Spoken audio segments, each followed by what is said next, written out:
যে সমস্ত হুজুররা এখন মাঠে ময়দানে ওয়াজ করে, বেলেগাম ওয়াজ করে, রসুলকে ছাড়ে না, আজওয়াজ মুতাহহারাদেরকে ছাড়ে না, সাহাবায়ে কেরামদেরকে ছাড়ে না, আউলিয়া কেরামদেরকে ছাড়ে না।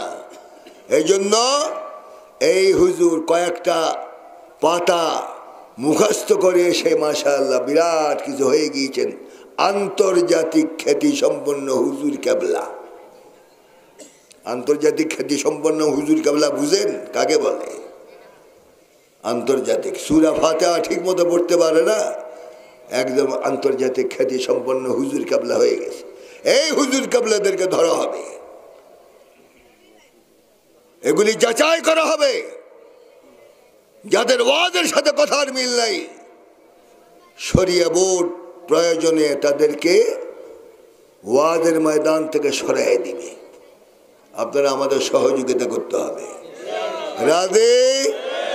আকীদা খারাপ, নবীর দুশমন, আল্লাহর দুশমন, সাহাবায়ে কেরামের দুশমন যারা, এদের ওয়াজ শোনা জায়েজ হবে না। আপনারই দাওয়াত দেন। আর ওনাদের চাহিদা কি? 1 লক্ষ টাকা হাদিয়া না দিলে গাড়ির চাক্কা ঘুরবে না।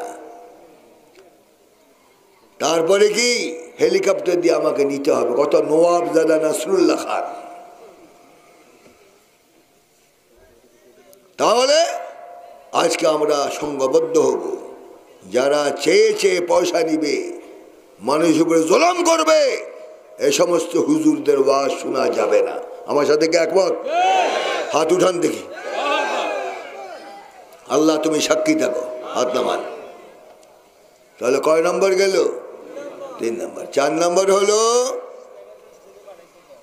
হাদিয়া। ওই যে হাদিয়া বললাম, হাদিয়া শরিয়া বোর্ড নির্ধারণ করবে কত পেতে পারে।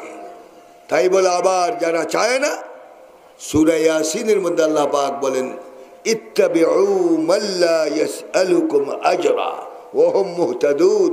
আসলে কোরআন শরীফে আল্লাহ কি বলেন?